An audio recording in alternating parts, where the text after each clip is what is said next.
Hi, and welcome to Behind the Screens. I'm Kate Ficai.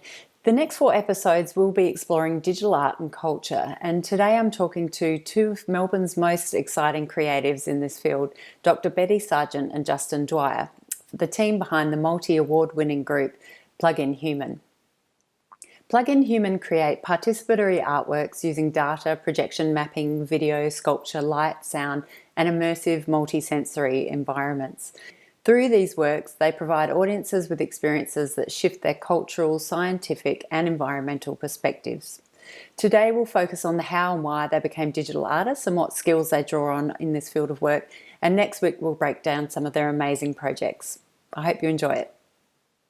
So, Betty and Justin, fantastic to speak to you. Thank you so much for being with us.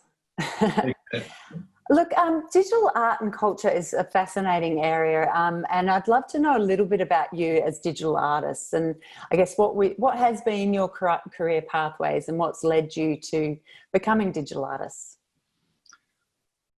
For me, it was playing music. I played music for a long time as a drummer, and I did get to a point where I was making a bunch of electronic music and I wanted to create some visuals for it. So I started investigating that. And around that time, projection mapping started coming out, and I just went, ah. And then I realized that I'd had a lot of ideas over the years which were kind of beyond me in terms of making because of the way the tech was. And it was just at this point where enough tech became available and you could actually get into it, and it kind of all came together. And I started making things, so physically making, and then I needed to code for that, so I started to learn coding, and it just kind of took over from there. And what about you, Betty? How did you sort of begin? Similar to Justin, I began in music and really segued from music, and then it became a situation where Justin and I have got skills that are quite compatible, and we kept contracting each other for every project. So, because we needed somebody who had these kind of paired skills that we didn't have. So then after contracting each other for every project we were doing, we just finally Bit the bullet and collaborated. Yeah. And became PluginHUMAN. Awesome. So I guess, how do you develop your tech skills? Like, is it something that you have to upskill every project, or do you sort of fall in love with the technology and then you explore that over a range of projects? We generally get together at some point when it's time for a new project and sit around and just talk about what we're excited about. And for me, it might be, I might see some tech that's coming out and I kind of see that, that's got the possibility to be used for this, and something that's going to dovetail with what we're doing, or so then it's a quick investigation to make sure you can actually get hold of the tech and that it's usable, and then a lot of learning after that. And it's generally all self-learning, and you keep talking to people and you follow leads and you work out how to do things. So a fair amount of working out stuff. Yeah. And what are some of those tools that you use? What are some of the platforms? The main platform that we use is Touch Designer, which is a nodal-based, very open programming system, and that's got a lot of possibilities for all kinds of sensors and inputs, and it's really made for exactly what we're doing. And the people that run it are very helpful and keen to help artists. So that's kind of the main software. And in terms of hardware, we use things like custom LEDs that we make, or projectors, or all kinds of different sensors, such as Kinects or light sensors, or really you just look around at what is your need, and then you find 2 or 3 things that can do it, and then you nail it down to the one that's going to work, that's going to be the right price and will fit your project. Yeah, so I guess a lot of your projects seem to be breaking ground in terms of technology and the ideas that you're developing. So how much do you need to collaborate, I guess, with external either musicians, artists, engineers, things like that when you're making a new work? We tend to have our roles that Justin and I do, and it's a constant upskilling. We're constantly learning new software. We're constantly finding new pieces of hardware, say medical equipment or other equipment, and reconfiguring that in a creative way. And oftentimes we collaborate. We can pretty much make every work ourselves, but it's down to how much time we have. And so a lot of the time we have to work really quickly, and that's partly a financial thing in a way, because we need to sort of do a certain number of projects for it to make financial sense being an artist. So we have to work really swiftly and efficiently. So we have a programmer who specialises in a coding language called Python, which is what's often used with Touch Designer, and is also a real whiz at sort of really intricate HTML things. Oftentimes Justin deals with Touch Designer. I deal with the engineering of the physical sculptures, like the ways in which the LEDs are going to sit, and how the whole engineering of a physical installation will work. I also tend to deal with a lot of the HTML stuff, like web-based things, is generally my bag. We both have a history of writing music and playing music, but we work with a composer who is better than us, has better skills than us. It's always great to work with people who are better than you, and to recognise where you're good and where you're not as fast or as good as somebody else, and just go, I'm going to hand this over, or I'm going to ask for help. I'm going to ask the best person in the world who deals with LED whatevers, and I'm going to get advice. And then that will either lead to a collaboration with them, or we will learn and do it ourselves. Great. So, I mean, could you just tell us a little bit about just a couple of your projects to give us just an umbrella sort of view of the type of digital artworks you create? In terms of the kind of work that we make, we tend to make interactive video works, projection mapping works, LED sculptural installations that sit inside international galleries or museums.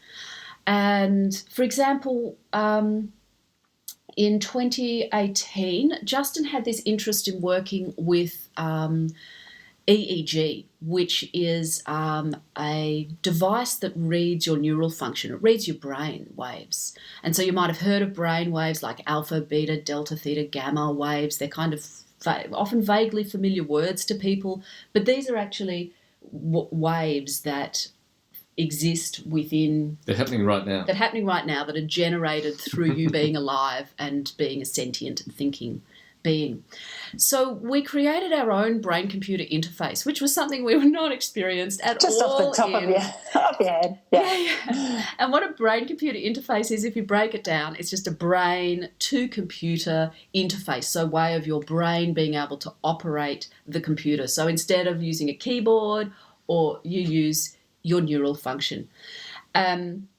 We test a lot of our work because we're making new hardware and configuring new hardware. It involves a lot of user testing, and so we have to make sure it works with a variety of people, because what we've found out most of all is people are weird and unexpected, and we kind of love that. But it also means that they don't do the same thing as you do with the equipment that you've made. Yeah, and you've got to test it on a range of ages as well, because you get used to working with something, especially hour after hour, and you're programming something, and you go, well, that's working great. And you put it on the next person and nothing happens. And you realise that you've just made it for yourself.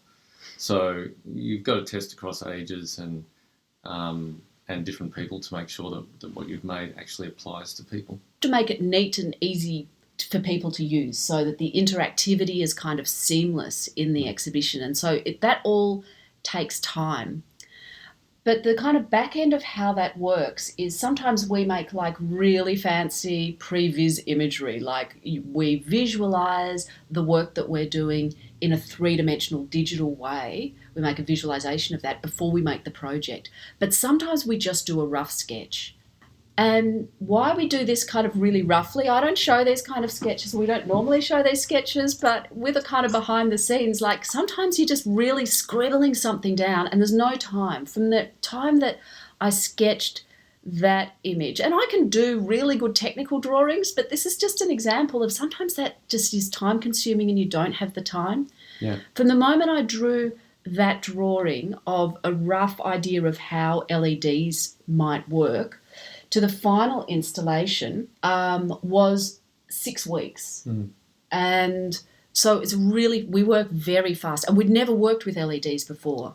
So we found out the biggest problem was overheating. So we contacted the best person in Australia who designs these systems, and we got him to do all the mathematics for it. And so it didn't overheat. And I designed It still makes me happy whenever I check them. I just touch them and go, oh, they're really cold. Nice. Yeah.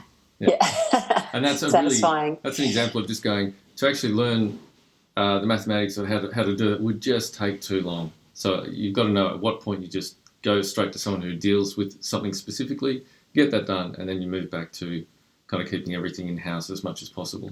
Okay, so you're constantly kind of managing the scope of the project and your own skills at the same time, by the sounds of it. And Betty, if you could just let us know a little bit. So you're working with this particular project with EEG Brainwaves, but what are they doing in this artwork? Oh, yeah. What do the brainwaves do? So if we rewind back from the LEDs back to the Dream 2.2, which was one of the installations, is that the audience puts on this headset, their neural function, their brainwaves can control the audio and the visuals in the exhibition space. So we set up this maze in the exhibition space, which was hand-painted acrylic, and people could walk around in this maze that we called a brain forest. And this was all projection mapped with abstract visuals that were being generated from a person's neural function.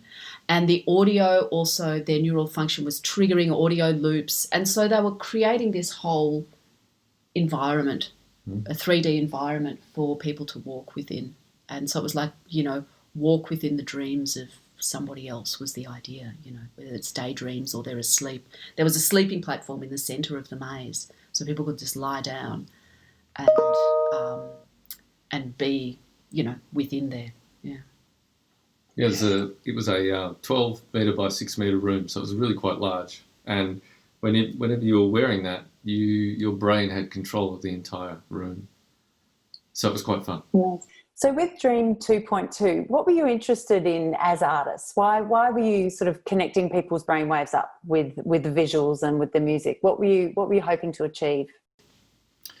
It was a matter of giving people something that was different, and actually showing people that their brains were outputting things, that their brains actually had brainwaves, and they could actually really see what was going on, because the visuals that we created would really look quite different with different people.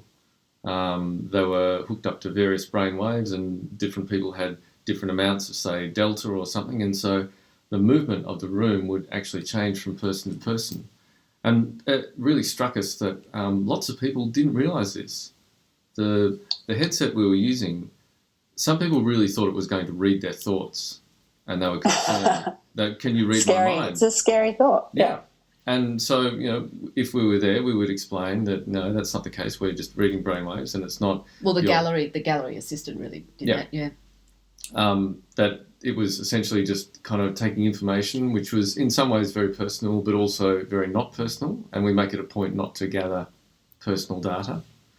But it was really wanting to show people another way of interfacing with art, rather than using their hands or waving their arms or anything. And from a philosophical perspective, specifically that artwork we involved teenage performers, and so we did performances where sleeping teenagers their brainwaves were controlling the audio and the visuals. And the idea was to walk in the dreams of teens, and it was this kind of taboo area for adults to really understand what the experience of teenagers are, and to give them the agency to control the environment and for us to watch them. And we wanted to push people to go, well, how far can we push an audience? We were interested in this idea of people watching other people's lives through reality and social media. And we're thinking, how far can we push that? Can we get people to actually stay awake and forego their own sleep in order to watch other people sleeping? And that was really fascinating to us, because we saw people's lives just whizzing past them as they observed other people's engagement with the world, as curated through social media, sort of these meaningless kind of interactions, really. And we thought, can we push that to the point where they actually consider the ridiculousness of that, where they actually go, right, I'm just watching somebody sleep? Is that okay?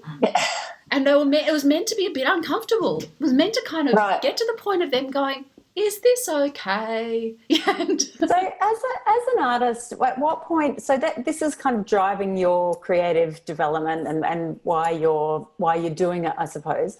And then when you put it out and audiences come and engage with that work, how do you look at the responses, and how do you sort of gauge how much they are making those connections, and how do you get their feedback and know if it's been successful or not?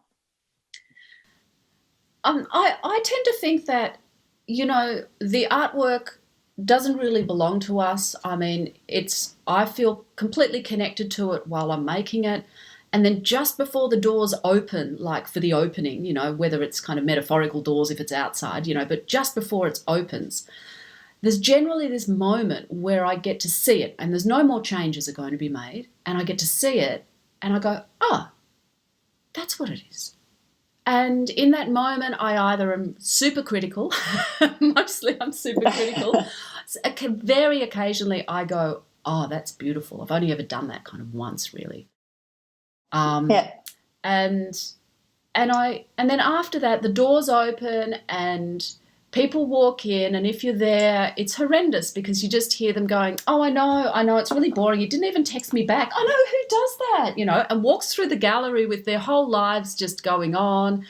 And 98% of people, I think, 95% of people have quite a light touch with art. This is just my own statistics. It's doesn't come from anywhere scientific. Sure. But, and I think only sort of, these aren't going to add up. So let's call it 90% have a light touch with art. And so about 10%, I think, get a bit more engaged, and probably about 5% of people start to engage philosophically with the work. And so I don't have a high expectation that whatever I think the work is about is what the audience is going to think it's about, or what they get out of it. And there's no way I can tell really whether they enjoy it, or, there's audience numbers, there's how long they spend there, there's all these statistics you can gather that indicate that. But my job is to communicate as clearly as I can a single idea, and to give people seamless access to that idea through the use of some kind of meaningful technology, some idea that's new and that propels our culture. But I can invite them to engage, but I can't tell them to engage or tell them what to think. I think it's like a release, like, a CD, or, however you release something in terms of music. I think of it that way. You make something and then you release it. And after that, it's, it's out there, and you don't try and control it. You can observe people using it, but you can't take too much from it. You hope people like it and that it works for them, and it changes their mind or makes them think. But at that point, it's out. And our job is to move on to the next project. So great.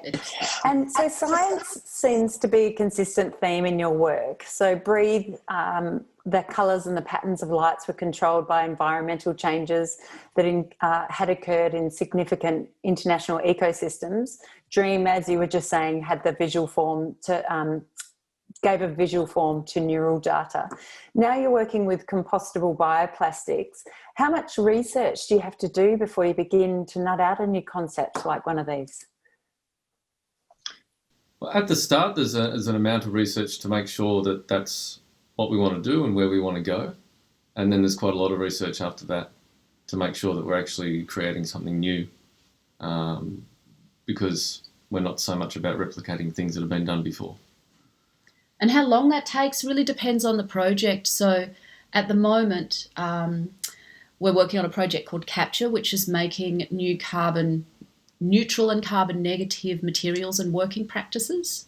And this is a year-long fellowship that we're on. So it's quite a lot of research. We're creating biopolymers, and that involves us refining these recipes basically for making materials that will replace plastics and to a certain extent metals in our future exhibitions. And these materials are made from all organic substances, and they're compostable at the end of the project.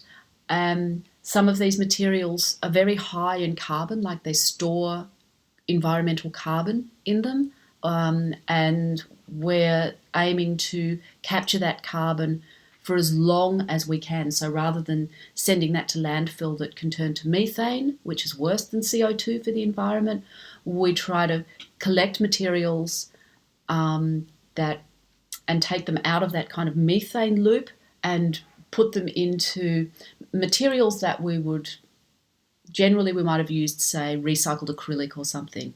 But now we're making our own plastic replacements that we can compost ourselves, so we're getting more engaged in the full life cycle of the materials that we're using. And making sure that any electronics that you use can be reused, that are not kind of degraded or, are used in such a way that you need to throw them away at the end. Yeah.